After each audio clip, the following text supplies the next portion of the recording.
આપણે સરસ મજાનો અભિધાન આપણે નૌકાનો પટ બનાવ્યો તો નૌકા મહામંત્રનો એ વખતે હા એ અધ્યક્ષ સાહેબ હતા ત્યારે ખૂબ સુંદર વાત એ વખતે આપણું ક્લિનિક રાજેન્દ્ર ક્લિનિક એ વખતે સ્ટાર્ટ થયું સ્વાસ્થ્યપણા જે ગુરુ મહારાજ નામથી છે બીજું પાછું આ જ વખતે કતારગામ શરૂ થયું ત્રીજું પાછું સુંદર મજાનું મોટું મન રાખી વોરા પેન્સીબેન મારા દુધો પરિવાર એટલે અશોકભાઈને પૂછ્યું કે તો હવે જલ્દીથી આપણે ચાલુ કરે કારણ કે સાહેબ દશેરાની સુધી તો આપણે ચાલુ કરી દઈશું પાલની અંદર રમેશભાઈ સુરતની આજે મોટી 3 શાખા જે કહેવાય ક્લિનિક તરીકે અને એક ક્લિનિક જ્યારે પાલમાં ખુલી રહ્યું છે ત્યારે પાલના 5000 ઘર એ ખરેખર આ વાતથી પ્રભાવિત થઈ જશે કારણ કે આખી જ્યારે 90 ફૂટ દુકાન છે 60 ફૂટ બહુ સુંદર મજાનું કાર્ય અને આપણા માટે સુરત માટે ગુરુગત અને સંઘ માટે સારું કહેવાય એ પણ ધન્યવાદને પાત્ર છે ચાલો એક મિનિટ સાહેબની વાત કરી ક્લિનિકની રાજનગરી ચેરિટેબલ ટ્રસ્ટની અંદર ખૂબ જ જ્ઞાની પરમાત્માના ચરણોના પેલું બંધ થાય તો કહી દો ને એક વાત આ સુલભ અનંત જ્ઞાની પરમાત્માના ચરણોના આપણને ફોટાવાળા ભાઈ હવે મૂકી દો છેલ્લે અડધો કલાક પછી છે ને આ બધા આવી જશે શાંતિથી પાડ દો અમારે તો જરૂર છે અનંત જ્ઞાની પરમાત્માના ચરણોના પ્રભુ મહાવીર દેવના ચરણોના દાદા ગુરુ સુરેરાય શ્રીમાના ચરણોના આચાર્ય ગુરુ જૈન સંત સુધીમાના ચરણોના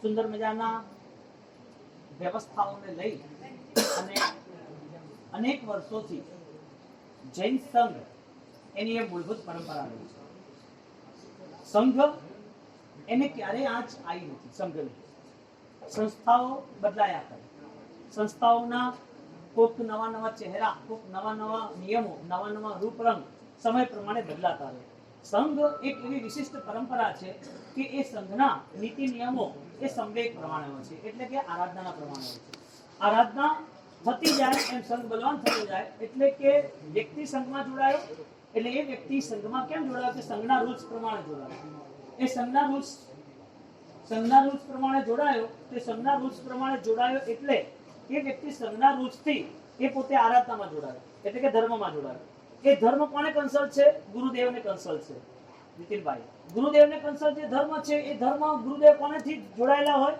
એ આજ્ઞાથી કોની આજ્ઞાથી પરમાત્માની એટલે કે સંઘની સ્થાપના નમો તીર્થસ્થ સંઘની સ્થાપના તીર્થંકર કરે અને એ તીર્થંકર પરમાત્મા એમની આધ્યાત્મિક ભૂમિકા આત્માનું બળ પ્રગટ કર્યા પછી કરે એટલે સંઘની સ્થાપના જ્યારે થાય છે ત્યારે એક ઉર્જા સંપન્ન વ્યક્તિત્વ સ્થાપના કરે માટે પ્રભુ મહાવીરના સંઘની સ્થાપના થઈ ત્યારે પ્રભુ મહાવીરે સંયમ તપ અને આગળ વધી અહિંસા આ 3 મુદ્દાઓ બતાવ્યા અહિંસા સંયમ અને તપ જે 10 વેકારીની પહેલી ગાથામાં આવે છે એટલે કે પ્રભુ મહાવીરે જે તીર્થની સ્થાપના કરી એ તીર્થની સ્થાપના કરતા આગળ આયા તો 26 વર્ષ થયા એ તીર્થની સ્થાપના કર્યા પછી અનેક બીજા સંપ્રદાયો એટલે કે અનેક ગચ્છો આગળ વધીને અનેક સંસ્થાઓ ઊભી તો થઈ પરંતુ જે એના નીતિ નિયમથી જોડાયા નતા એ લોકો ડાઉનફોલ થતા ગયા એટલે 84 ગચ્છો હતા કેટલા આજે ગણીને 15-20 છે વધારે નથી ક્યાં ગયા 70 જેટલા ગ્રંથો 70 જેટલા ગચ્છો ગયા ક્યાં મૂળભૂત વિષય એ આવ્યો એ લોકોએ જ્યારે પણ પોતાના ગચ્છ માટે કે પોતાની આરાધના માટે આગળ વધ્યા ત્યારે તીર્થંકરને સામે નતા રાખ્યા એટલે પરંપરાની અંદર વિચ્છેદો થતા ગયા એટલે વિચ્છેદો થતા ગયા એટલે નામ રહ્યા ગ્રંથોમાં વાંચવા મળે 1600ના સૈકામાં આ સમુદાય ઉભો થયો 1500ના સમુદાયમાં 1500ના સૈકામાં આ સમુદાય હતો તો એ પરંપરામાં જોડાયેલું કોણ રહ્યું પ્રભુ મહાવીરની પરંપરામાં વચ્ચે વિચ્છેદ થયો જોડાયેલું કોણ રહ્યું જેણે તીર્થના સંઘના નિયમ પાળ્યા એ જોડાયેલા રહ્યા જેણે એ નિયમથી વિખૂટા પડ્યા કારણ કે કોઈ પણ વસ્તુનો એજન્ડા હોય ને એજન્ડા વગર સક્સેસ તો થવાય નહીં એક એજન્ડા હોય અને એ એજન્ડા એટલે કે નીતિ નિયમ એ નીતિ નિયમને ફોલો કરવા માટે સંસ્થા બની હોય સંઘ જે છે એ નીતિ નિયમ નહીં એ ધર્મ માટે બન્યો હોય એટલે સંઘ એ સર્વોપરી છે 24 તીર્થંકર જે છે એમ 25મા તીર્થંકર તરીકે સંઘની સ્થાપના કરી અને આ સંઘ મજબૂત બને સંઘની આરાધના જીવ પોતે પરંપરાએ મોક્ષે કેમ પામે એના માટે કરી અને પછી એ સંઘના બધા વ્યવહારો પાળાતા ગયા કે ભાઈ કેવી રીતે નાના છોકરા સંસ્કારમાં જોડાય કેવી રીતે યુવાનો જોડાય કેવી રીતે વડીલો જોડાય કેવી રીતે સંઘની વગેરે સંઘની સંસ્થાઓ એ વધારે બળવાન બને આ બધા મૂળભૂત આયોજનો એ પરંપરામાં ક્યાંથી આવ્યા છે પરમાત્મા મહાવીર દેવથી આવ્યા તીર્થંકરોથી આવ્યા છે એટલે તીર્થ સ્થાપનામાં પરમાત્માએ ભો ભબ્બા કયો શબ્દ વાપરે પહેલો શબ્દ જ્યારે પોતે 12.5 વર્ષની સાધના કરી તીર્થ સ્થાપના નથી ત્યારે પરમાત્મા મહાવીર દેવે દીક્ષિત થયા, એ દીક્ષિત થયા સાધનાઓ કરી ત્યારે તીર્થ સ્થાપના નથી. એ તીર્થ સ્થાપના ક્યારે થઈ? એમની 12.5 વર્ષની સાધનાઓ પૂરી થઈ ત્યારે વૈશાખ સુદ દસમના તીર્થ સ્થાપના કરી. એ તીર્થ સ્થાપનાની અંદર એમણે સમોસરની રચના દેવોએ કરી, એમણે વાંચના આપી. એ વાંચનાના બળે, એ તીર્થ સ્થાપનાના બળે એક જીવને પણ ધર્મનો ભાવ ન થયો. એટલે પહેલી દેશના નિષ્ફળ ગઈ. પરમાત્મા ત્યાંથી નીકળી ગયા કે આ જીવો એ ધર્મ કરવા માટે હજી સુધી એટલા યોગ્ય નથી. મારી નજીક આવી શકે છે, મારી ભક્તિ કરી શકે છે, પણ ભાવોમાં બદલાવ નથી આવ્યો છે. એટલે પરમાત્મા મહાવીર દેવ ત્યાંથી સરસરાટ નીકળી ગયા. અને પછી ગૌતમ સ્વામી એમને દેખાયા કે આ જીવ એમાં આખા અત્યારે જેટલા બી અહીંયા વ્યવહારો છે, જેટલા લોકો અહીંયા છે, જે લોકો ધર્મમાં જોડાયા છે, એમાં પણ મને જે ઓળખે છે, જે મહાવીર સ્વામી તરીકે મને ઓળખે છે, મારી નજીક આવ્યા છે, મારી સાધનામાં જોડાયા છે અથવા મને ઉપસર કર્યા છે, એવા અનેક વ્યક્તિઓ 12.5 વર્ષમાં મારી જોડાયા. પણ આ બધા જોડાવા છતાં પણ જ્યારે ગૌતમ સ્વામી જે છે એનું જીવન નિર્મળ છે, મારે ત્યાં જવું જોઈએ. પ્રભુ પોતે સામે ચાલીને એ પોતે એવી જગ્યાએ ગયા કે જ્યાં ગૌતમ સ્વામી આકર્ષિત આવે. એક બ્રાહ્મણ કુળના ગૌતમ સ્વામીએ પ્રભુ મહાવીરની નજીક આવે છે. પ્રભુ મહાવીરે એમને ધર્મ સમજાયો અને ધર્મ સમજાઈ અને ગૌતમ સ્વામી, ચંદનવાલા, પ્રભુ મહાવીર આ 4 અને શ્રાવક સાવિક આનંદ વગેરે તીર્થની સ્થાપના કરી. આજે એ મોરલ ન હોત ને તો આપણી આ વ્યવસ્થા ના હોત. આપણે જે આજે જોડાયા છીએ ધર્મમાં, મારા સાહેબનો કદાચ ઓછો વધતો યોગ મળે. આપણે થીરપુરથી અહીંયા સૂર્યપુરમાં આવ્યા. આજથી આપણે 50 વર્ષ પહેલા નીતિનભાઈ, હા, કોઈ પાલનપુર હતા, કોઈ થરાદ હતા, કોઈ આજુબાજુ હતા, કોઈ અમદાવાદ હતા, બધું જુદું હતું ને. પણ આ બધું ભલે અલગ હોય. અહીંથી તમે થરાદથી ભલે અમદાવાદ આવે કે સુરત આવે, મુંબઈ આવે કે દુબઈ જાઓ કે અમેરિકા જાઓ, પણ ત્યાં જે જશે એ પ્રભુ મહાવીરની આરાધના લઈને જશે. કેમ? કારણ કે પ્રભુ મહાવીર એક તીર્થ રૂપે સમોસરણમાં છે. એવી રીતે પ્રભુ મહાવીર સમોસરણ પછી પ્રભુ મહાવીર એ નીતિ નિયમ મુજબ છે, વ્રત મુજબ છે. હવે એ લાઈન જે ચાલતી આવી એ 2600 વર્ષ પછી 21,000 વર્ષ સુધી ચાલવાની છે. એ સંઘ સર્વોપરી છે.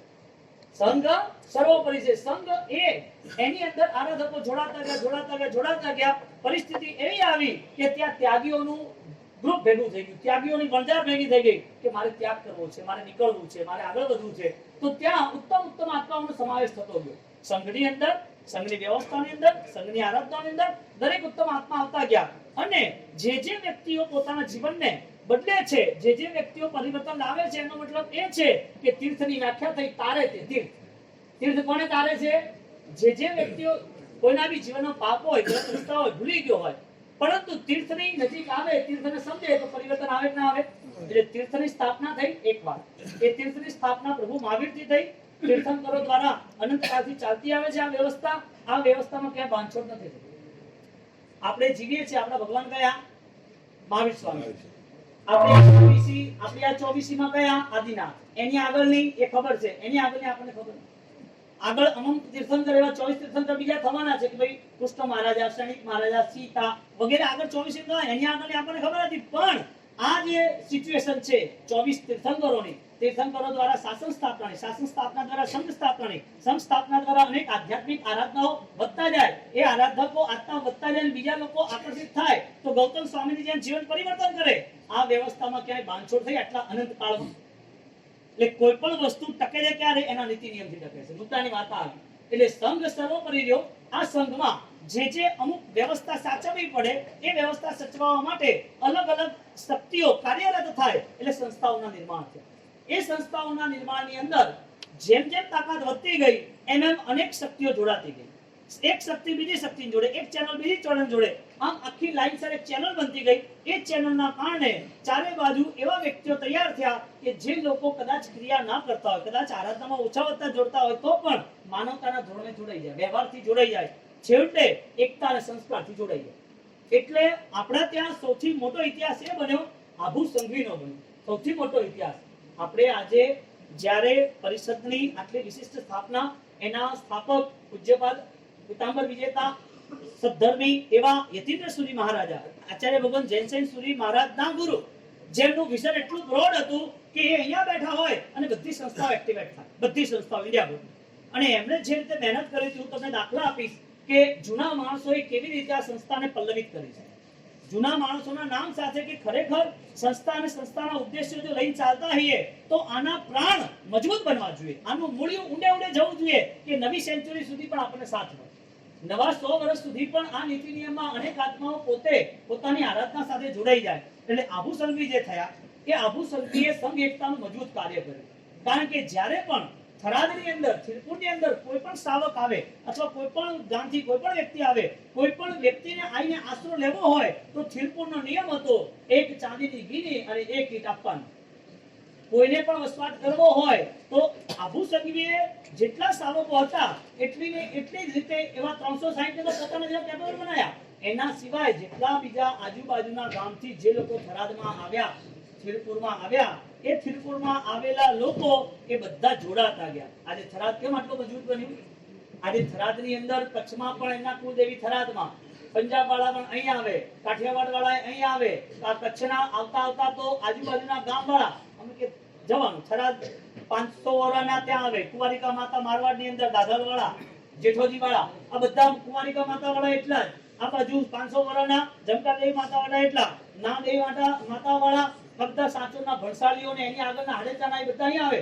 મેન સ્થાન હજી હમણાં પરમ દિવસે ખાલી ધાનેરાની અંદર આમની સ્થાપના થઈ 500 વર્ષ જમકાદેવી માતાની, પણ એ લોકોએ નિયમ બનાવ્યો બધું કામ કરવા તો થરાદ જ આવવાનું, ખાલી દર્શન પૂરતું જ છે અહીંયા, બાકી થરાદ છોડવાનું નહીં. હું એ કહેવા માંગુ છું થરાદની પરંપરા છે ક્યારથી? થરાદ આટલું ઊભું છે, અડીખમ છે. આજે 2200 વર્ષ પૂરા થયા એના શુભ લગ્ને એ રીતે જે સ્થાપના થઈ હતી એ સ્થાપના સાથે સાથે એવા મજબૂત ઇતિહાસો છે કે થરાદથી સંઘ લઈને સંકેશ પાલિતાણા ગયા છે, તો પાલિતાણા સંઘ લઈને ગયા છે તો એ લોકોને સોનાની થાળીને વાડકીઓ આલ્યા છે પ્રભાવનામાં 1600ના સૈકામાં, 1600ના સૈકામાં. અને એ બી એક ને 35,000 જેટલા. કેટલા? આ ઇતિહાસો લખેલા છે. થરાદ વસ્યું એ પહેલા આપણા થીરપાલ ધરો એની પહેલા સોલંકી વંશના 18 પેઢીઓનો ઇતિહાસ છે. પાછો 18 પેઢીઓનો થરાદ વસ્યું એની પહેલા. એટલે થરાદ આવ્યા એની પહેલા ક્યાં હતા? શ્રીમાં ભીનમાલ હતા. એ ભીનમાલથી ચડીને અહીં આયા પછી એ આખી સિસ્ટમ સેટ થઈ. એની અંદર આરાધકો વધતા ગયા. એમાં આભુ સંઘવી શિરમોર રહ્યા. આભુ સંઘવી એમણે પોતે નક્કી કર્યું કે મારા ત્યાં આવેલો કોઈ પણ ભાઈ આરાધક સાધક એને પોતાને મજબૂત બનવાનું અને સંઘમાં એને જોડાવાનું. એટલે સંઘની અંદર જોડાવા માટે આ બધા તૈયાર થતા ગયા. એટલે જે લોકો આજે બહાર એમ કહે છે ને અમે થરાદના અમારા કુળદેવી, એ કયા સેન્સથી આવ્યા? આભુ સંઘવીના સેન્સથી. એટલે થરાદની અંદર આપણે નથી અને એમ ફોન આવે કે નીતિનભાઈ આપણે આટલા બધા માણસો આયા છે અને આ પધારો ને, તો કે કેમ ક્યાંના છે? તો બસ કુંવારિકા માતાના છે કે એ લોકો આવ્યા છે. તો કે ક્યાંના? કે રાજસ્થાન, જોધપુર, બાડમેર, પંજાબ. ક્યાંથી? એમને તો કે એમના કોઈ પંડિતને જ્યોતિષે કીધું હશે કે તમારા કુળદેવી થરાદ. શું વાત છે? આપણે ઓળખીએ છીએ. તો પછી આ કનેક્શન ક્યાંથી લાગ્યા? આ કનેક્શન આભુ સંઘવીના લાગ્યા. આભુ સંઘવી બધાને કનેક્ટ થતા ગયા. એટલે કે સાધનિક ભક્તિ એ શાસનનું કર્તવ્ય છે. સાધનિક ભક્તિ સાથે સ્થિરતા અને એકતા એ સંઘનું કર્તવ્ય છે. આ સંઘની પરંપરા એટલી મજબૂત રહી કે 2200 વર્ષથી અડીખમ થરાદ છે. બીજા થરાદ ભીનમાલ હજી બદલાયા નથી. એની સ્થાપના એટલી મજબૂત થઈ છે. બીજા ધાનેરા પૂછવા જાવ તો ધાનેરાનું સ્ટાર્ટિંગ ખબર નથી, ડીસાનું પૂછવા જાવ તો સ્ટાર્ટિંગ ખબર નથી, પાલનપુરનું હજી પલ્લવે પાસવર્ડ નથી, પણ સ્ટાર્ટિંગ હજી ઇતિહાસ સાથે જોડાય નથી. થરાદ કન્સર્ટ ઇતિહાસ સાથે છે, ભીનમાલ કન્સર્ટ ઇતિહાસ સાથે છે, આગળ બારમેર, જોધપુર, આ બધા હજારો વર્ષોની યાત્રા છે. કેટલી? જ્યાં કઈ જ નતું અને આખા મહેલ ઉભા થયા. એટલે પહેલી વસ્તુ એ આવે છે સંઘ એ હંમેશાને માટે આરાધકો માટે દ્વાર ખુલ્લા મૂકી દે છે. સંઘ હંમેશા નવ પલ્લવિત હોય. એ નવ પલ્લવિત એનું ઝરણું એ બીજી સંસ્થાઓમાં જાય. એટલે આવી સંસ્થાઓ જેમ સંઘનું કર્તવ્ય વ્રત, નિયમ, આરાધના છે. વિશેષ લોકો જોડાતા જાય આરાધનાની અંદર અને આરાધનામાં જોડાતા જાય. એ આરાધનામાં જોડાતા ત્યાં જ્યારે પહોંચી જાય છે ત્યારે એ સંઘની આરાધના વિશિષ્ટ બને ને એટલે હવે 12 જીવોનું શું કરવાનું? જે સામાન્ય જીવો છે એના માટે શું કરવાનું? તો આપણા ગુરુ મહારાજે વિશેષ રીતે લોંગ વિઝનથી નક્કી કર્યું કે આપણે સંસ્થા જોઈશું. એટલે પરિષદની સ્થાપના થયા ને કેટલા વર્ષ થયા? યતિનેશ્વરી મહારાજ સાહેબને કેટલા વર્ષ થયા? આ બધા જ પરિષદના જે બી ઇતિહાસો છે, પરિષદની જે ઘટનાઓ છે એ આપણા ગુરુ મહારાજથી કન્સલ્ટ છે. એટલે સંઘ કિંગ છે તો ક્રોસ પરિષદ છે. એટલે કિંગ અને ક્રોસ કદી જુદા પડે? સંઘ અને પરિષદ જુદા પડતા? એનું ઉત્તમ ઉદાહરણ સુરત છે. કારણ કે વર્ષોથી આ પરંપરામાં આપણે જોડાયેલા છીએ. માટે એક સંસ્થા છે. હવે મૂળ વાત પર આવીએ. સંસ્થા હોય તો એ સંસ્થા એ કેવી રીતે ચાલે? પૈસા આપી દો ચાલે? વ્યક્તિઓ ભેગા કરી દો ચાલે? ના. સંસ્થાના એજન્ડા હોય, એ સંસ્થાના કાર્યો હોય કે આટલા કાર્યોથી આપણે આગળ વધવું. યતિન્દ્ર સુરી મહારાજ સાહેબે સંઘ એકતા, શિક્ષા અને સેવા આ ત્રણ મહત્વના મુદ્દા રાખ્યા હતા કે મારા સંઘની એકતા રહેવી જોઈએ, મારો સંઘ શિક્ષિત રહેવો જોઈએ અને મારા સંઘની અંદર ક્યાંય પણ કોઈ પણ જગ્યાએ સેવાના કાર્યો તો પાછા ન રહેવા જોઈએ. આ ત્રણ મુખ્ય ઉદ્દેશો હતા. તમને બરોબર છે કે હજી કે બીજું હતું? હા, આ મુખ્ય ઉદ્દેશો હતા અને આ ઉદ્દેશોથી આગળ ચાલતા ગયા આચાર્ય ભગવાન જયસિંહ સુરી મહારાજાએ આ સંસ્થાને નવા પ્રાણ પૂરતા ગયા. યતિન્દ્ર સુરી મહારાજે સંસ્થા સ્થાપિત કર્યા ઉદ્દેશ્ય હતા એના માટે કરી સાધુજી ભગવંતો શ્રાવકો એ સંકલ્પબદ્ધ થયા કે ગમે તેવું થાય આપણા ગુરુ મહારાજનું ફરમાન છે કે આપણે સાત્વિકતાથી આગળ વધવાનું. એટલે કે એ લોકોએ જ્યારે પોતે સંઘની રક્ષા માટે જે લોકો કામમાં નતા જોડાતા, જે લોકો ક્યાંક કોઈક જગ્યાએ સંસ્કારમાં નતા જોડાતા, તો એ લોકો માટે ઓપ્શન રૂપે આપ્યું. ભાજપની ઇન્ટરકનેક્ટેડ સંસ્થાઓ, બીજેપી ની ઇન્ટરકનેક્ટેડ, વિશ્વ હિન્દુ પરિષદ, બજરંગ દળ, બધી અલગ અલગ કેવી રહે છે એમ મુખ્ય સંઘની આ સંસ્થાઓ. અને આ સંસ્થા તરીકે પરિષદની અંદર યતિન્દ્ર સુરી મહારાજ સાહેબથી જે શ્રાવકો જોડાયા હતા, હા રમેશભાઈ, જે શ્રાવકો જોડાયા હતા એ શ્રાવકોએ રાતભર, મને યાદ આવે છે રતલામની અંદર એક શ્રાવક હતા, અમે રતલામમાં ગયા ત્યારે બધી વાત થઈ, ત્યારે વાત થતા કીધું કે સાહેબ અમે લોકોએ પરિષદની અંદર જાન આપી દીધી છે. બધું કેવી રીતે? કારણ કે જૂના માણસો છે ને 80-85 આચાર્ય મહારાજ તો જવાબ વાત કરે, પણ જે હકીકતમાં પોતે કન્ટિન્યુ જોડાયા હતા જે રીતે એને કામ કર્યા હતા એ કે આચાર્ય મહારાજ અથવા યતિન્દ્ર સુરી મહારાજ જોડે અમે, કારણ કે 90 વર્ષે, સાહેબમાં 75 વર્ષે, તો આ બાજુ એ વાત કરે કે સાહેબ અમે જ્યારે આગળ જોડાયા ત્યારે યતિન્દ્ર સુરી મહારાજ જે ગામમાં ગયા અમને આદેશ કરે અથવા આગળ જવાનું ત્યારે આદેશ કરે, અમે ઘરે ઘરે ફરીએ, મારા સાહેબ આવી રહ્યા છે, આપણા હિત માટે આવી રહ્યા છે, આપણે બધાએ આવવાનું છે, આપણે બધાએ બેસવાનું છે, આપણા માટે એ સારી રીતે બધી જ વ્યવસ્થા વિચારી રહ્યા છે, આપણો ધર્મ બચી. એટલે કારણ કે પહેલા ક્યાં આટલા સાધુ હતા? આજે હર્ષ વિજય બાપજીની વાત કરીએ તો જેતરા ગામ આખું, પાલડી ગામ આખું, એ કે સાહેબ અમને તો ઘણી તકલીફ છે, અમે તો કોઈ સાધુ જોયા જ નથી. હર્ષ વિજય બાપજી કે કઈ વાંધો નહીં, રસ્તો નીકળી જશે. જેતરાની અંદર તકલીફો અપાર હતી, હર્ષ વિજય બાપજીના પગલા પડ્યા, રસ્તા સોલ્વ થઈ.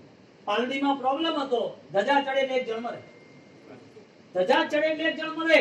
હર્ષ વિજય બાપજીએ ત્યાં આરાધના કરી, હરિયન પરમાત્માની ઉપાસના કરી, બધા કાંટા બાર. આજે આ મહાપુરુષોના થરાદરીના પગલા અને થરાદરીના ઉપકારો અજબ ગજબના. દુધવાની અંદર ખાલી શાસનની વાત આવી અને શાસન માટે જ્યારે કામ કરવાનું આવ્યું તો એક ભાઈએ વિચાર કર્યો કે તમારા જૈન સાધુને શું લેવા દે, જૈન સાધુમાં શું શક્તિ છે? આ શ્રીફળ જો ઉપર નાખું છું, પાણી છે, નીચે આવે પાણી જ નહીં હોય, નીચે આવ્યું પાણી નથી, તમારા જૈન સાધુમાં શું શક્તિ છે? એટલે મેં કે ભાઈ કોઈ દાડો કોઈ ધર્મ ચમત્કારથી જોડાયેલો હોતો જ નથી. ચમત્કાર સાથે કોઈ ધર્મ હોય નહીં, જવા દે. એટલે પેલો ભાઈ આવ્યો કે સાહેબ આપણા માટે આવું બોલે છે, આપણે શાસન માટે કરવું જોઈએ. તો કે આવું તો બોલ્યા કરે, આપણે મન મોટું રાખવાનું, કોઈ અણસમજો હોય તો બોલે, ના પણ સાહેબ આપણે કેવું પડશે, કારણ કે આ તો બધે આવી વાતો કરે છે. કઈ વાંધો નહીં, તો આવી જાવ. તો એને બીજા દિવસે ભેગા થયા અને ભેગા થતાની સાથે એને શ્રીફળ ઉડાડી નીચે મેલ્યું કે જો પાણી વાળું હતું, પાણી વગરનું થઈ ગયું ને, હર્ષ વિજય કઈ નહીં, હવે ઉડાડતું, એને શ્રીફળ ઊંચું નાખ્યું, નીચે આવ્યું જ નહીં. પાણી શું આવે? કઈ ના આવે. એને કીધું ભાઈ આવા કોઈ પ્રયોગો જૈન સાધુના કુળ ક્યારે પૂછાતા જ નથી હોતા. તું એને પૂછવા જાય, આ બધા પ્રેમના સ્નેહના જીવન છે. ધર્મ કરવો હોય તો એકતા અને સંસ્કાર અને સ્નેહ સાથે જીવવાનું હોય. ક્યાંય કોઈ જગ્યાએ આવી કોઈ કોમ્પિટિશન, પ્રતિસ્પર્ધાઓ કે રાગદ્વેષ નથી હોતા. એને સમજાવ્યું અને એને કીધું કે આ અડધો કલાકમાં તમે લોકો ઘરે પહોંચો. સાહેબ આવો વૈશાખ મહિનો છે અને આવા વૈશાખ મહિનાની અંદર તમે કહો છો કે પાણી આવશે, તાર જવું હોય તો પહોંચી જાય, ના જવું તો કઈ નહીં. હજી તો ઘરે પહોંચે ત્યાં ધડધડાટ પાણી, ખાલી દૂધવામાં બીજે ક્યાંય નહીં. આ મહાપુરુષો એમણે આ સંઘ માટે પ્રાણ પૂર્યા છે, એ કહેવા માંગુ છું. કયા આપણી પાઠ પરંપરા કઈ સામાન્ય નથી. સૌધર્મ બૃહદ પતાગચ્છ સંઘ. શું નામ છે? સૌધર્મ. એટલે પરંપરામાં બડાગચ્છ નામ હતું. શું હતું? આજે તમે આપણે જ્યારે વરખડીમાં જઈએ ત્યારે વરખડીની અંદર એ સાજીજી અને એમની યતિઓજીની મૂર્તિઓ મૂકેલી છે. આજે એ લોકો જ્યારે થરાદમાં રહ્યા ત્યારે આપણા માટે એવું ભવિષ્ય કહેવાય, આપણા માટે ભાગ્ય કહેવાય કે દાદા ગુરુદેવ રાયણ સુરીમાં સામેથી આવ્યા, ધનચંદ્ર સુરીમાં લઈને આવ્યા કે સાહેબ તમે જે ક્રિયોદ્ધાર કર્યો, જે ક્રિયોદ્ધારની અંદર કરેલ મંતે ને કમિટમેન્ટ સાથે વફાદાર રહેવા વાળા એવા શ્રેષ્ઠ કક્ષાના કોઈ સાધક હોય તો થરાદમાં છે કે આપણે ત્યાં જવું પડશે. રાયણ સુરી મહારાજ સામે ગયા, બીજા લોકો એમને સામેથી મળવા આવ્યા કે મારા ગુરુમાં. જ્યારે રાજેશ સુરી મહારાજ થરાદની અંદર સામેથી આવ્યા કે આની અંદર ક્રિયા રુચિ, ધર્મ રુચિ ને આજ્ઞા રુચિ, આ ધર્મથી આ જોડાયેલા ચાલુ છે. ગુરુ મહારાજ સામેથી આવ્યા છે. આવા રાયણ સુરી મહારાજ આ ધરતી ઉપર, ધન્યવંતી ધરતી થીરપુરની, અને એ થીરપુર ઉપર આબુ સંઘવીએ કલેક્ટ કરતા બધાને ભેગા કર્યા. કેવું ભાગ્ય બળવાન કહેવાય. ભાગ્ય કેટલું બળવાન કહેવાય. આબુ સંઘવી જ્યારે કોઈ પણ શ્રાવક આવે, ભાઈ તાને કોઈ તકલીફ પડી ના જોઈએ, આબુ સંઘવી કહેવામાં રહે નહીં, કરવામાં રહે. ખાલી એ પોતે એના માણસો મોકલે રાત્રે ચોકી માટે. નગરસેઠ હતા એ રાત્રે ચોકી માટે મોકલે. રાત્રે ચોકી માટે મોકલ્યા પછી સવારે એમના માણસો કેવા આવે કે સાહેબ આ ઘરની અંદર રાત્રે વાતો થતી હતી કે ઘરમાં પૈસા નથી, દીકરીના લગ્ન છે, અને આ દીકરીના લગ્ન કેવી રીતે આપણે કરશું, આપણા ઘરે તો બધા હાંડલા ખાલી છે, ખાવા પીવા કઈ નથી, અને તમે ત્યાં જાઓ છો કઈ કરીને આવતા નથી. હા, દીકરાઓ મોટા થઈ ગયા છે, આપણે જોડે ખાંડ ચા કઈ નથી, કઈ વાંધો નહીં, બધું સારું થશે. રાત્રે આવી ચર્ચા આબુ સંઘવીના માણસો સાંભળી અને આબુ સંઘવીને કે બીજા દિવસનો આખું રિઝલ્ટ ચેન્જ થયું. બીજા દિવસે આબુ સંઘવીએ પોતે એવા 10 શ્રાવકો શ્રેષ્ઠીઓ એના ઘરે જાય, કેમ છે ભાઈ, મજામાં? અરે તમે આવ્યા, અહીંયા આવ્યા શું માટે આવ્યા? અમને બોલાઈ ગયા હતા ના, બસ ખાલી અહીંથી જતા હતા ને તો મળી લેવું હતું, કેમ સારું છે ને? બીજી વાર બીજો આવે, ત્રીજી વાર ત્રીજો આવે. 8-10 કલાકની અંદર 10 શ્રાવકો શ્રેષ્ઠીઓ આબુ સંઘવી પણ એવી રીતે આવી જતા રહે, અને જેવા એ જાય રાત પૂરી થાય એટલે કે રાત્રે એ પોતે એના ઘરે વાત કરે કે આ બધા આવી ગયા પણ આપણા ઘરે તો કોઈ હતું નહીં, આપણે કોઈને ચા પાણીએ પાયા નહીં, આના આપણે પાયા નહીં, એ લોકો પાણી પીને જતા રહ્યા, આપણે આજે ના ચાલે આવી રીતે. તો કે હું તમને કહેતી હતી ને કે આપણે કમાવું પડશે, આગળ વધવું પડશે, તમે માંગો કોની જોડે જઈને, મંગાય તો નહીં, હું મહેનત કરીશ, માંગીશ તો નહીં. કે આ ત્રિપુરનું ગૌરવ હતું, હું સ્વાભિમાનથી જીવીશ, હું માંગીશ નહીં, હું આગળ વધીશ. અને આવી રીતે રાત્રે જ્યારે પોતે પોતાનું ઘર હવે પેલી ખોળ ને ચાદર ને બધું વાળે પાથર્યું એટલે, અને એમાંથી એક પોટલી નીકળે, એની અંદર સોના મોર હોય. સોના મોર હોય ને જોઈ આ કોણ મૂકી ગયું, આ મૂકી ગયા, આ મૂકી ગયા, આ મૂકી ગયા, ના ભાઈ ના, કોનો ખબર? એટલે સવાર પડતાની હાથે મારે આ જોઈએ નહીં, મારા ભાગ્યનું નથી, મારા હકનું નથી, મારા ભાગ્યનું નથી. આ લઈને જાય અને પૂછે, શેઠ તમે આયા તા, વસ્તુ ભૂલી ગયા છો? કે મારી નથી. બીજા દરવાજે, શેઠ તમારી આ વસ્તુ. ત્રીજા દરવાજે 10 જણને પૂછે, 10 જણ ના પાડે. છેલ્લે આબુ સંઘવીને પૂછે, શેઠ અમારા ઘરે આ કોઈ મૂકી ગયું પણ અમને ખબર નથી આ કોનું છે, તો અમારે ના ચાલે, કોઈ પણ જરૂરિયાત છે, આપવા વાળો વગર વિચારે આપે છે. અને વાસ્તવિક સ્થિતિ એ છે કે જ્યારે એ આબુ સંઘવી જ્યારે એને સ્થિર કરવા માંગે છે ત્યારે ગુપ્તતાથી બધું સચવાઈ જાય છે. પેલો ભાઈ જિંદગીમાં ક્યારે પણ ધર્મથી વિખોટો થાય, સંસ્થા આનું નામ છે. સંસ્થાનું કર્તવ્ય એકતાનું છે, સંસ્થાનું કર્તવ્ય સેવાનું છે, સંસ્થાનું કર્તવ્ય શિક્ષાનું છે. એને શિક્ષા આપી કે કાલે તને કોઈ દુખી દેખાય તો તું સહાયતા કરજે, તને કદાચ કાલે ક્યાંક કોઈ તકલીફ પડે તો ક્યાંક હેલ્પમાં આવજે, ક્યારેક કોકને સહાયતા કરવાની આવે, કોઈનું હિત કરવાનું આવે, ક્યાંક કોક જગ્યાએ કોકના આંસુ લૂછવાના આવે તો ડાબા હાથને ખબર ન પડે એટલે જમણા હાથ કાર્ય કરતા જાય. આ કામ સંઘે આબુ સંઘવીએ કર્યું. ત્યારે અહીં સુધી આવતા આવતા યતિને સુધી મારું એક દીર્ઘ સ્વપ્ન કે પરિષદ સંસ્થા પ્રાણવાન હોવી જ જોઈએ. અને સંસ્થા એ ઓટો સિસ્ટમ છે, બેંક સિસ્ટમ છે. આપણે બેંક છે બીઓબી, હા, bank of Baroda, RBI, reserve bank of India, એના ચેરમેનો બદલાતા જાય, એના ચહેરાઓ બદલાતા જાય, એના રૂલ્સ રેગ્યુલેશન કદાચ તો કાંસો બદલાતા જાય, પણ સંસ્થા ત્યારે બંધ ના થાય, સંસ્થા પ્રાણવંતી બનતી જાય. એટલે જેણે પણ જે સમયે જે આ આજ્ઞાઓ પાડી છે અને ગુરુ મહારાજના આજ્ઞાઓથી એ સંસ્થાઓમાં એમને તન મન ધન પોતાની રીતે ઉમેર્યા છે, એ ધન્યવાદના ભાગીદાર છે. કારણ કે એમને ગુરુના વચનો પાડ્યા, એમણે પોતે સંસ્થાનું હિત જોયું છે, એક ઇતિહાસ સાથે જોડાયા છે, અને એ ઇતિહાસ નવો કેમ બને, હજી આગળ નવું કેમ બને, એના માટે સતત એની રાત દિવસની મહેનત છે. એટલે સંસ્થાના મૂળ ઉદ્દેશ્યો એ સંસ્થાનો પ્રાણ છે. સંસ્થા ઊભી રહે અને સંસ્થાના નિયમો ન પડાય અથવા સંસ્થામાં આગળ ન વધાય તો એ સંસ્થા એટલી ઓક્સિજન ન રહે, એ સંસ્થામાં એટલી તાકાત ન રહે. માટે આજના દિવસે સુંદર મજાનું કર્તવ્ય એ છે કે સુરત નગરની અંદર જે વર્ષોથી પરિષદ સંસ્થા ખૂબ સક્રિય છે, અને એ પરિષદ સંસ્થા એ સક્રિયતા એમણે ગુરુ ભક્તિનું એક અનેરું ઉદાહરણ પૂરું પાડ્યું છે. કારણ કે આ સંસ્થા દ્વારા અનેક કાર્યો જે આપણા સંઘમાં થવા જોઈએ એ થયા છે અને થઈ રહ્યા છે અને થવાના પણ છે. માટે દરેક અનુભવી વ્યક્તિઓ, વડીલ વ્યક્તિઓ અને નવચેતના નવ યુવાનો એ બધા હોશથી સુરતની અંદર જોડાયા છે. હિન્દુસ્તાન ભરની અંદર પરિષદની ઘણી બધી સંસ્થાઓ છે, પણ વધુ સક્રિય સંસ્થા સુરતની અંદર દેખાઈ રહી છે. કારણ કે બધી રીતે કામ કરવા માટે એ તત્પર ને તત્પર છે, બધી રીતે. પ્લસ એ છે કે અહીંયા એ બધો સહયોગ બેસ્ટ છે સંઘ અને પરિષદ.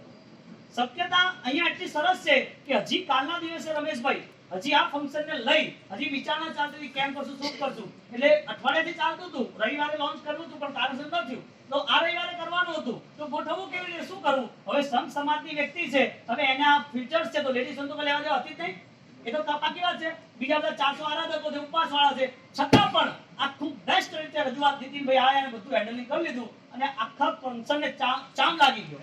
કારણ કે બધી રીતે આયોજનમાં આખો ફેરફાર કર્યો. આયોજનને સહી દિશા આપી, એટલે સંઘને માથે રાખીને કર્યું, એટલે આખું કર્તવ્ય મસ્ત મજાનું પૂરું થયું. આખું કર્તવ્ય આજે પરિષદને લાગતી વળગતી વાતો, એ પરિષદ આખા હિન્દુસ્તાન ભરની અંદર જ્યારે આ વસ્તુથી જોડાશે, 28,000 30,000 મેમ્બરો જોડાઈ ગયા અત્યારે આ એપ પછી.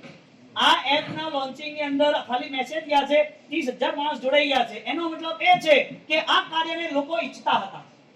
એનો મતલબ એ છે કે સાધારણ વ્યક્તિ સમાજમાં થવી જોઈએ. સમાજમાં કોઈ પણ વ્યક્તિ ઘરે પોતે જાય અને એને ઉધાર લેવો પડે ના, એને ધંધો આપશું, નોકરી આપશું, શિક્ષા આપશું, સમજણ આપશું, એને ક્યાંય હેલ્પ જોઈશે આપશું. આ બીડું કોણે ઝડપ્યું? પરિષદની એક સંસ્થાએ. આ સંસ્થા એટલા માટે જ બની હતી કે જેમાં મારા યતીન્દ્ર સુરી મહારાજ, મારા જૈનસેન સુરી મહારાજના આશીર્વાદ છે. એટલે આ સંસ્થાને લઈ મારે આગળ વધુ હતું. 30,000 મેમ્બર જ્યારે જોડાઈ જતા હોય, એનો મતલબ એ થયો કે આની અંદર હવે સક્રિયતા વધતી જશે. જ્યારે 24 ફીચરો છે, એમાં ફીચર આવે છે જોબનું. સૌથી મોટી વાત રાહુલ, સૌથી મોટી વાત આવે છે જોબની.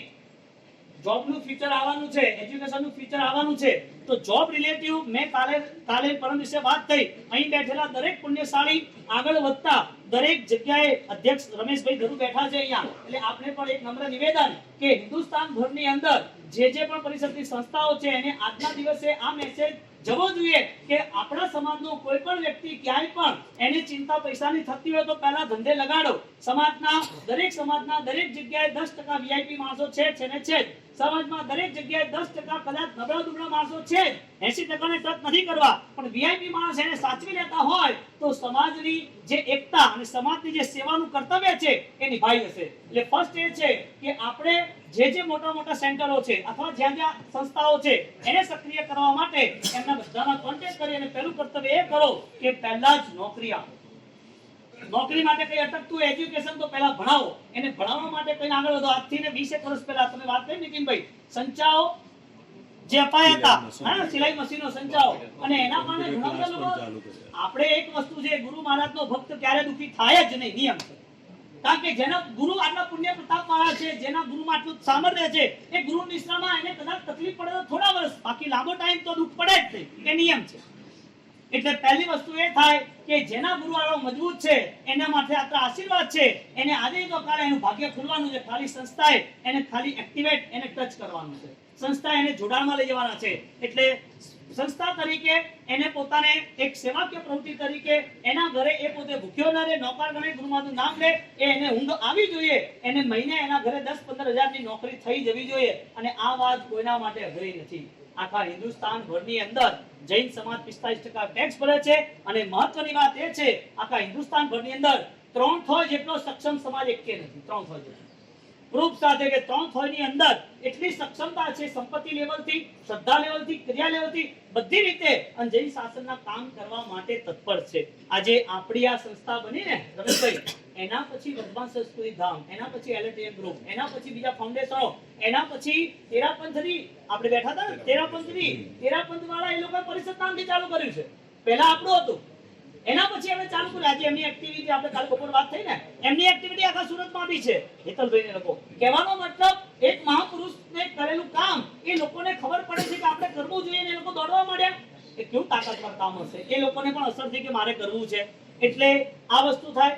ભણવા કરવાના ક્ષેત્રની અંદર કોઈ પણ દીકરી કદાચ ક્યાંય પણ એમને ખાલી 20-25 હજારની ફી થી અટકતું હોય અને આખું ભવિષ્ય બગડી જાય, પહેલા એજ્યુકેશન ફરજિયાત જોઈશે. એ એજ્યુકેશન આ દુનિયા ચાલે છે ત્યાં ધાર્મિક તો છે જ, ધાર્મિક પાછળના ઉદ્દેશ્ય સાથે જ ચાલે છે. આપણે અહીંયા સમાજ અને સંઘની શક્તિ વધે, એટલે સંઘની શક્તિ છે, સમાજની એકતા વધે, એના માટે દરેકે અહીંયા તત્પર થવું પડશે.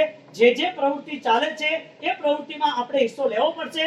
આપણે આપણાથી ઉજળા નથી, આપણે આપણા ગુરુ મહારાજથી ઉજળા છે.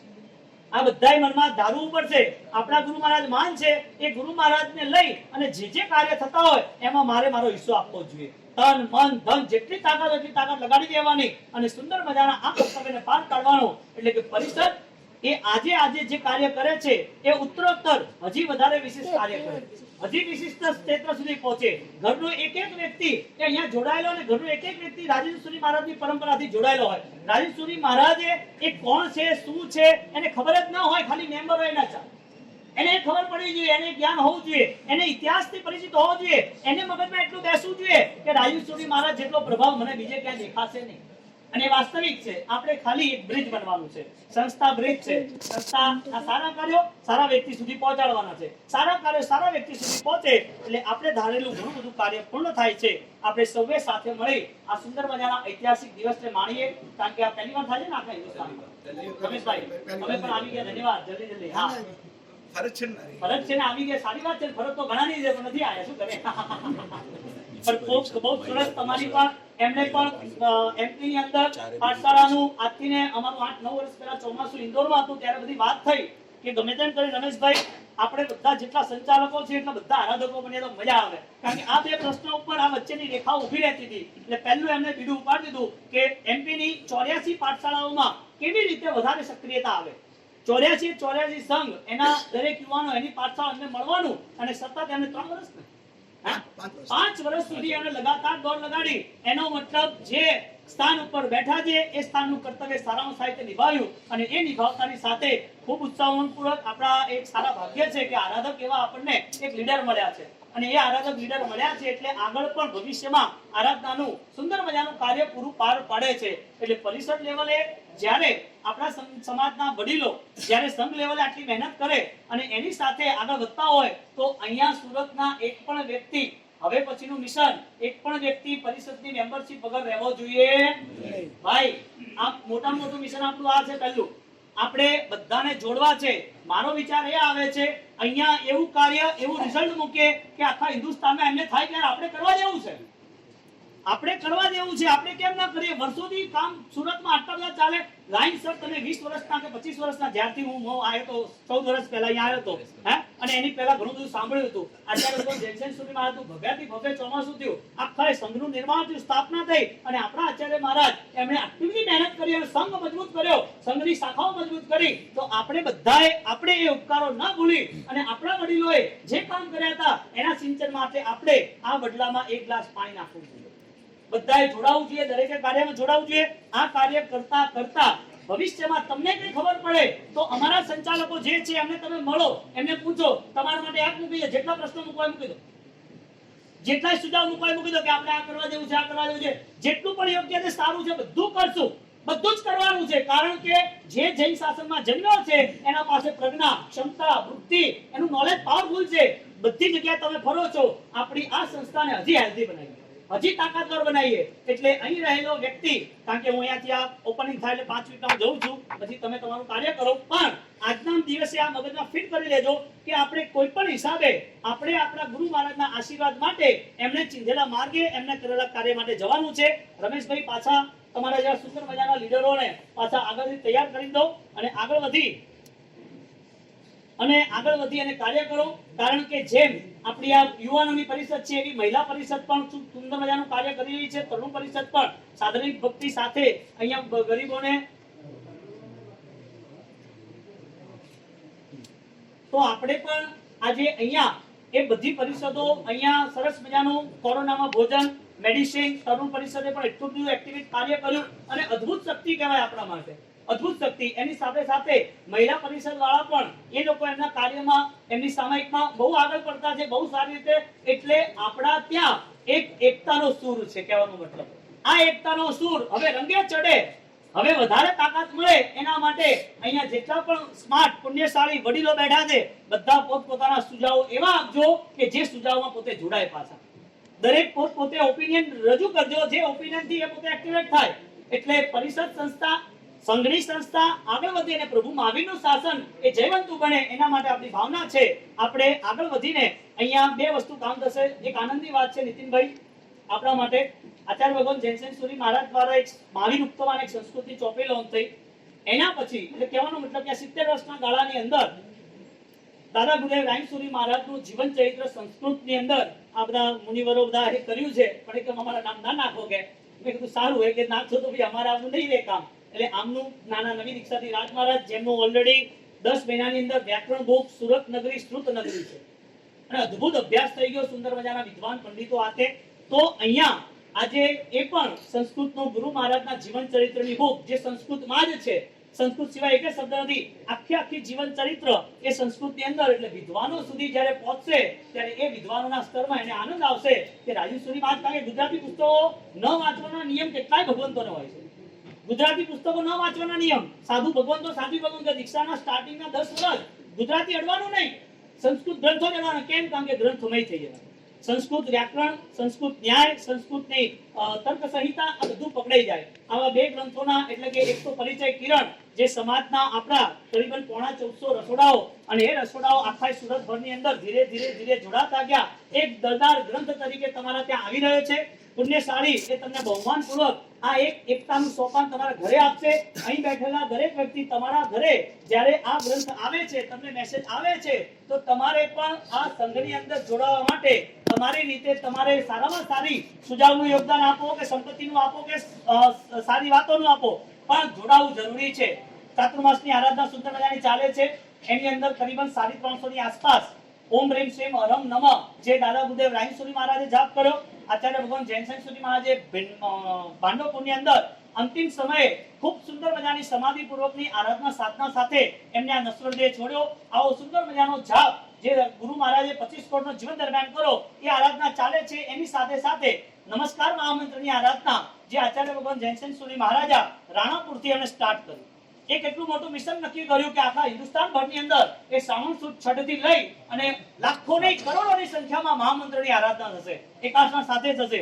એક ટોપ ડ્રેસ સાથે, ડ્રેસ કોડ, વિધિ કપટ, એની સાથે અનુષ્ઠાન, 3 ટાઈમના દેવવંદન, પ્રતિકમળ, જાપ, એકાસના, માળા, આવી રીતે સુંદર મજાના અનુષ્ઠાનો થઈ રહ્યા છે. એમાં એક વિવિધ નવલું નજરાણું જેમાં આચાર્ય ભગવાન જૈનસેન સુરી મહારાજે જે 68 તીરથ ની ભાવયાત્રા બનાવી પાઘડી અંદર, અને એ જ 68 તીરથની કલ્પના રૂપે એમણે ત્યાં મોદરાની અંદર, અમારા અશ્વિનભાઈ ટ્રસ્ટી છે ત્યાં મોદરાની અંદર ત્યાં હમણાં જ લાસ્ટ ટાઈમ મીટિંગ હતી અને એ મીટિંગની અંતર્ગત કેટલી મોટાઈ કહેવાય પ્રકાશભાઈ, કેટલા 20 નામ આવ્યા? કેટલાના? 21 લાખના ડેરીઓ બનાવવાની હતી.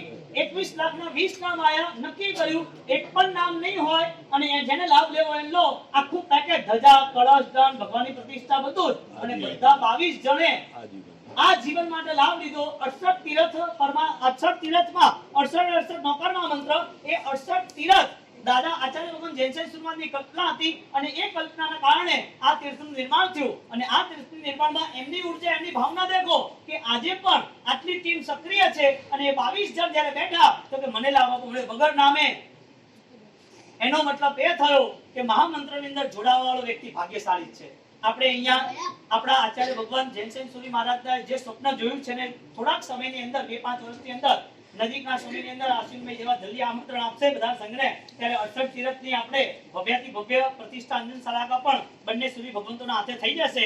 આવી સુંદર મજાની અંજન સલાકા પ્રતિષ્ઠા થાય એ પહેલા 68 તીરથ કેવા કેવા છે એ 9 તીરથ 9 દિવસ એક મહામંત્રની ઉપાસના, એક મહામંત્રની તીર્થયાત્રા, એક શબ્દ, બીજો શબ્દ, ત્રીજો શબ્દ, 68 તીરથે તીરથ, એ 68 તીરથની ભાવ યાત્રા લેખે આપણે 9 દિવસ આવી આરાધના કરવાની છે. એકાસના સાથે, સંગીત સાથે, 9 તીરથ, 9 નીતિનભાઈ, 9 નામ, 68 તીરથ આ રીતે લેવાના છે. એટલે નીતિનભાઈની એક સાહેબ આપણે આ સરસ મજાનું અનુષ્ઠાન કરવું જ છે. સારી વાત છે. આપણા ગુરુ મહારાજને આ માટે એમની જે સ્વપ્ન છે આપણે બધા આખો સંઘ જોડાઈ જાય ને, અને આખો સંઘ જોડાય 68 તીરથ કયા કેવા ઇતિહાસ આપણે એક સાંભળશું તો આપણને નવાઈ લાગશે. આપણને એમ કે આપણે શંખેશ્વર, આદિનાથ, નેમિનાથ, થરાદ, આવા સાચોર, વધુ જઈએ તો લછવાડ કે અયોધ્યાપુરમ, દિલ્હી, આટલા જતા હતા. બીજા કેટલા આવા સરસ મજાના તીર્થોની યાત્રા કરવા કેટલાય ભાગ્યશાળી છે. એમાં રમેશભાઈ બેઠા છે. 108 પાસના પૂરા થયા છે ને આપણે 108 પાસના ભગવાનની યાત્રા પૂરી કરી. આપણે નેનાવાનું ગ્રુપ હતું એ 10 જણ 108 પાસના ભગવાનની યાત્રા પૂરી કરી. આવા સુંદર મજાને અફસોસની વાત છે, ખરેખર દિલથી અમારા ખાસ મિત્ર બલ્લુ અમારા એ સાથે જોડીદાર હતા. ઘણી જગ્યાએ મળી જાય વાત કરે, પણ એ ખૂબ સુંદર આરાધના લોકોએ કરી. હવે આપણે મૂળભૂત કાર્યક્રમ આવો નથી.